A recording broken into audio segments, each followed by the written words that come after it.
Olha, seja no álcool, em substâncias químicas ou até em hábitos e comportamentos do dia a dia, o vício pode se manifestar de várias formas e ter um impacto profundo em nossas vidas e nas pessoas ao nosso redor. Para nos ajudar a entender melhor como esses processos se desenvolvem e como é possível lidar com eles, recebemos hoje no programa Aqui em Casa o psicólogo Vinícius Xavier. Seja bem-vindo, doutor Vinícius! Boa tarde! Boa tarde. Tudo bem, meu querido? Tudo bem. Que bom estar em casa. Vamos sentar, bater um papo?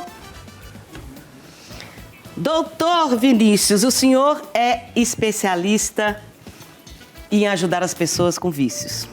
Esse é um propósito pessoal, a minha missão e a minha profissão. Você também é professor?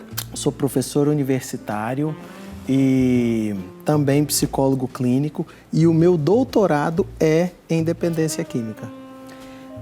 Defina o que é um vício.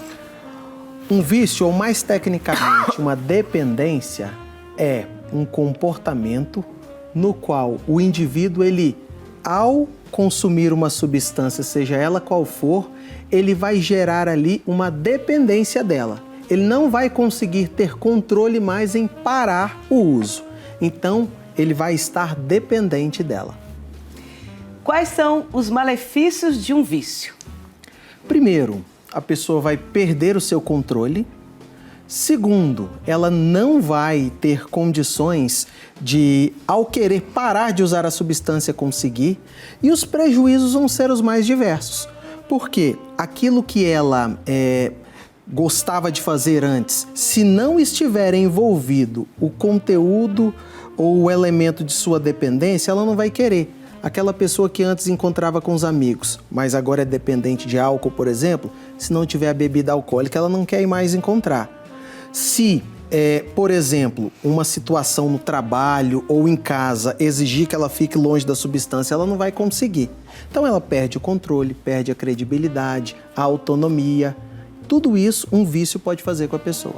Por isso que a gente vê nas ruas engenheiros, a gente vê professor, inclusive, músicos na rua. Outra coisa que a dependência faz é marginalizar. Por quê? A pessoa não vai conseguir ter nenhum papel produtivo importante com consistência quando ele estiver dependente de algo. Então, atrapalha mesmo. Essas pessoas que a gente vê aí em situação de rua são pessoas que não têm família, não são pessoas que não tiveram trabalho nem história. A droga, a substância, a dependência o levou para lá. E quando a pessoa está começando no vício, geralmente jovens que consomem drogas, que começam a fumar maconha, aí a mãe fica desesperada porque ele é tão menino e descobriu agora e tal. Mãe, fica calma, eu estou controlando, eu estou no controle, quando eu quiser eu paro. Existe isso? Esse é o discurso, e o discurso mais comum de quem é dependente. É a famosa frase do quando eu quiser eu paro. Porém, isso é um perigo porque há um engodo, uma mentira envolvida nesse ponto. Porque a partir do momento em que ela se torna dependente, ela não para mais quando ela quiser. E sabe qual é a grande armadilha nessa situação, Cleide? É porque ela começou bem. Ela começou com controle. Ninguém começa a consumir uma substância com dependência. Então ela vai evoluindo com o tempo, o corpo vai se acostumando com aquela química da droga e o corpo se torna dependente. Quando ela se vê, ela já não consegue mais parar. E como é que a psicologia pode ajudar o vício? Existe todo um programa e toda uma série de ferramentas que foram organizadas exatamente para tratar dependentes. Geralmente, quando a pessoa se torna dependente de algo, ela vai ter uma maneira diferente de pensar, uma maneira diferente de sentir e uma maneira diferente de agir quando estiver a droga envolvida. A psicologia ajuda ela a reorganizar a vida dela. A psicologia ajuda ela a encontrar prazer em outras coisas que ela ao longo do tempo perdeu. E a psicologia ensina ela a assumir uma nova postura diante da vida. Porque uma pessoa dependente, ela vai ter que mudar os amigos, porque geralmente aquele ciclo a influencia a consumir. Ela vai ter que mudar os locais em que ela anda, ela vai ter que mudar todos os hábitos que são incompatíveis com essa vida de sobriedade. Há pessoas que precisam, inclusive, mudar de emprego, mudar de cidade. Mudar de rota. Mudar de rota. Eu acho que é por aí mesmo, viu? Porque fazer... Tem um ditado que diz assim, fazer a mesma coisa todo dia e esperar resultado diferente, impossível de acontecer. Doutor, como que podemos ajudar alguém viciado? Primeira coisa, né? Tentar trazer consciência para aquela pessoa. Exatamente por isso que você falou. Aquela que diz, quando eu quiser eu paro, mas ela não consegue parar, a consciência dela, o nível de percepção da realidade está alterado. Então, trazer consciência a essa pessoa, mas não criticando. Não é criticando, xingando, excluindo a pessoa.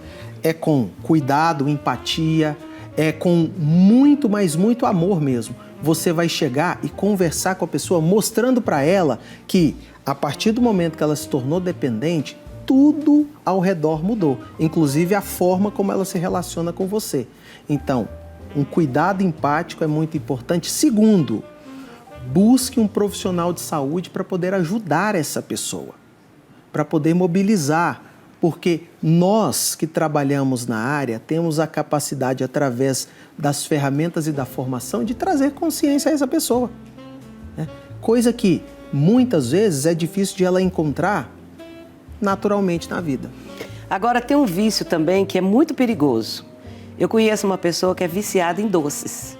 E ela tem na vida dela, na família dela, o diabetes muito presentes.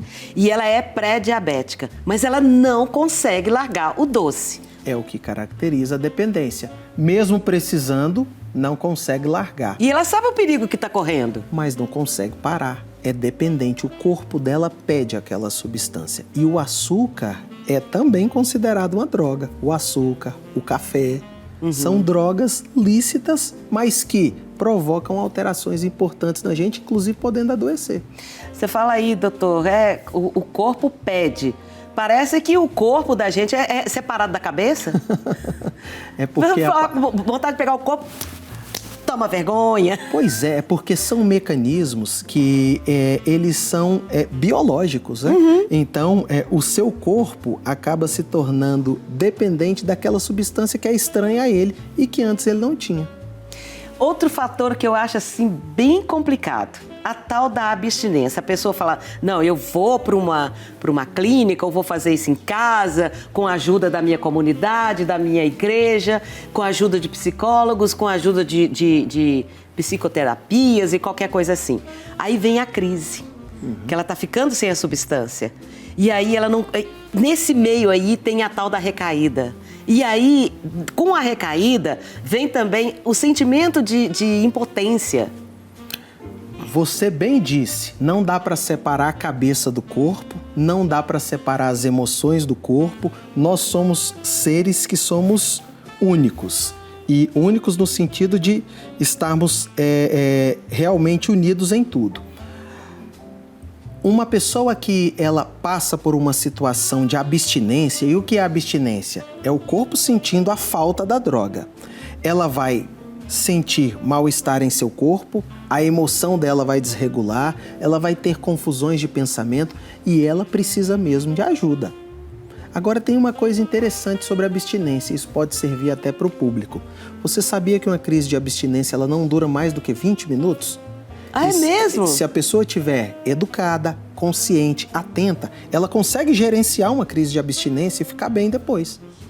Então, quem está em casa nos vendo agora, que alguém está passando por essa crise, pega na mão, calma que vai passar. Um Só copo 20 de água minutos. gelada. Isso.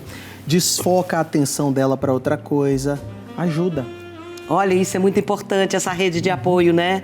Além de ter o tratamento com o psicólogo, e também tem medicamentoso? O tratamento chamado Ourocleide, que é aquele tratamento considerado padrão pela Organização Mundial de Saúde, é o tratamento que inclui psicoterapia com farmacologia. Então, a ciência diz que a pessoa, via de regra, vai precisar.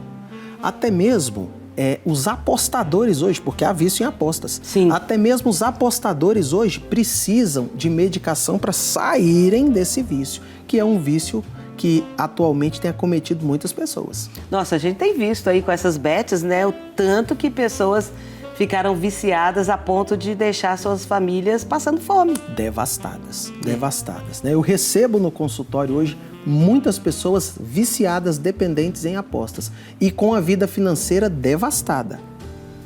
Doutor, por que você quis fazer essa especialização da psicologia? Trabalhar com dependentes é algo assim que é, como eu disse para vocês, um propósito pessoal, um propósito de vida, um trecho particular da minha vida. Meu pai faleceu por isso, ele faleceu dependente químico. Então, eu criança acompanhei e vi todo esse sofrimento, de forma que agora, após adulto, eu sempre quis ajudar, fui impelido a isso. Então, a dependência atravessou a minha família, a minha história e de uma maneira que foi muito, mas muito traumática mesmo. Eu imagino. Por falar nisso, doutor, a família ela tem que ser tratada também? Quem cuida do dependente? Sem dúvida nenhuma. Existe um fenômeno chamado codependência. E o que é a codependência? É aquela dependência que o familiar tem, principalmente por medo que aquele indivíduo doente, ele venha fazer uma besteira, ele venha ser maltratado de alguma forma, e esse medo faz com que a família erre. Erre de que forma? Tentando superproteger, ela facilita e muitas vezes financia o vício do seu filho, do seu esposo, da sua esposa, do seu familiar. Porque a codependência, ela é a doença do assumir as responsabilidades que são do outro. Então, o marido faltou o trabalho na segunda-feira porque está de ressaca, porque bebeu o final de semana inteiro, a esposa vai lá e mente que ele está passando mal, que está no posto de saúde, que não pode ir por isso, isso e isso. Nossa, que coisa horrível para ela, né? Tem que fazer isso. E ele, no final de semana que vem, faz do mesmo jeito. Agora, tá aí uma coisa complicada, porque o sentimento dessa esposa, o sentimento dessa mãe, olha, meu filho não fica usando essa substância na rua, não, alguém pode fazer mal para você, pode ficar aqui dentro de casa. Isso, o que o senhor fala disso? É certo, é errado? A família age por medo, mas o dependente age na oportunidade. Então, ele fica malandro. A dependência química é uma doença que ela não corrói somente o corpo e as emoções do indivíduo, ela corrói também o caráter, infelizmente. Então, é muito comum o dependente químico ser o manipulador, o mentiroso, aquele que inventa uma história. Por quê? Porque ele precisa da substância. Ele faz qualquer coisa. Ele faz qualquer coisa. Então, ela corrói o caráter. E, nesse sentido, ele será um oportunista da fraqueza do outro. É por isso que a codependência é extremamente prejudicial. Tá, mas eu sou mãe, tô ouvindo o senhor falando aí, conversando com a Cleide, eu tô fazendo isso, e o que eu faço, doutor?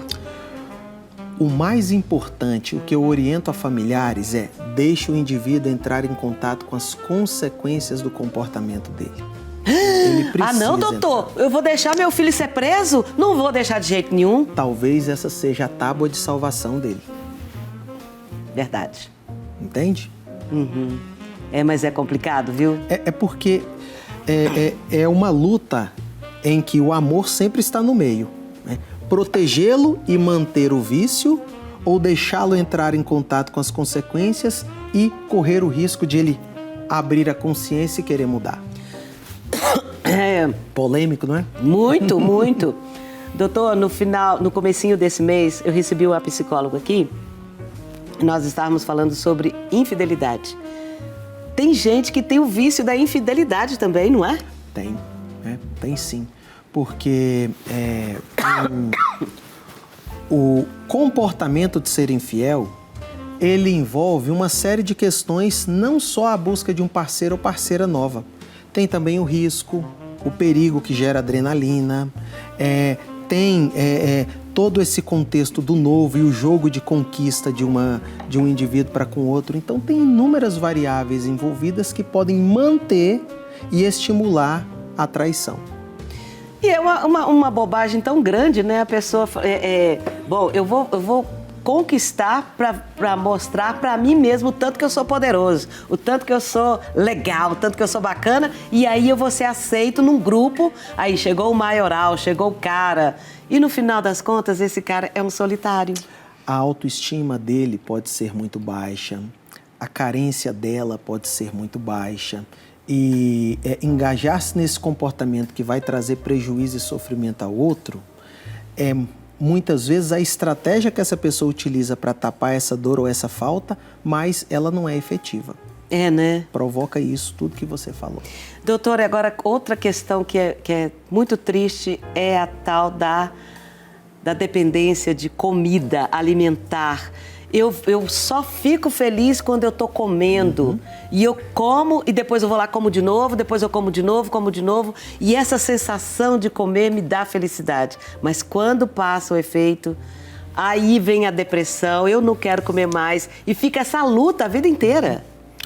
Quando a gente come, quando a gente joga, quando a gente usa uma substância, nós temos um botãozinho no nosso cérebro que libera prazer. E é por isso que algumas pessoas, elas são vulneráveis a comer compulsivamente. Porque cada um de nós apresentaremos as nossas vulnerabilidades. Alguns serão comida, outros serão jogos, outros serão drogas. Porque o nosso corpo está preparado para receber aquele estímulo e transformar isso em prazer. E tem algum... o medicamento, ele ajuda a estabilizar isso? Sim, porque alguns grupos de medicações, eles vão trabalhar em uma área que é denominada área de controle do impulso. Porque uma pessoa que é viciada, dependente em algo, ela tem uma dificuldade em ter controle dos seus impulsos. O autocontrole dela ficou baixo. As medicações vão ajudar nisso. Reduzir a ansiedade, né? Organizar, estabilizar o humor e ajudar a pessoa a controlar o impulso. Olha, eu sou a favor da medicação porque são muitos estudos, né? São cientistas que estão ali debruçados sobre aquilo, estudando e procurando, e eles ajudam mesmo. Não buscar o recurso ou tratamento medicamentoso é uma grande ignorância, porque a ciência está a nosso favor, né? Pesquisas, como você disse, testes extremamente complexos e estudos validados mostram a eficiência e a eficácia daquela medicação para aquele transtorno. É bem complicado mesmo. Doutor, e como que a gente pode identificar que o meu filho vamos supor, que está na adolescência, que ele pode estar viciado em alguma substância? Primeiro, você mãe, você pai, você familiar, conhece o outro. Uma coisa que vai acontecer se o indivíduo estiver em uso abusivo ou até dependente de determinada substância, primeiro é a mudança de comportamento. Os hábitos dele, que antes ele tinha com muita satisfação, vão se alterar. Ele gostava de jogar futebol, agora parou, fica mais só trancado dentro do quarto. Aquelas amizades que eram amizades agradáveis, amizades boas, vão se afastando dele. Ele passa a ficar mais irritadiço dentro de casa, altera o seu humor. Ele passa a não participar mais de uma forma adequada como antes da dinâmica da família. Vai haver principalmente mudança no comportamento, mudança até na forma de ele pensar, mudança na forma como ele se apresenta ou se apresentava no mundo, ali no contexto da família. Se for adolescente, queda no desempenho escolar. Se for adolescente, ele vai ter dificuldade de gerenciar aquela mesadinha que você antes dava para ele. Preste atenção, qualquer mudança brusca de hábito tem algo diferente aí. Eu trouxe o adolescente por um motivo, porque todo mundo fala assim, não, isso é porque ele está passando de fase, adolescente, é assim mesmo. Não é. Ninguém muda de um dia para o outro. Mudanças na adolescência, elas são transicionais. Isso vai acontecendo aos poucos e os pais conseguem acompanhar. Mudanças bruscas requerem atenção e cuidado. Doutor Vinícius, muito obrigada pela sua presença. Espero que você volte mais vezes. É um assunto muito importante para a gente expor aí à sociedade. Eu estou à disposição. Que ótimo.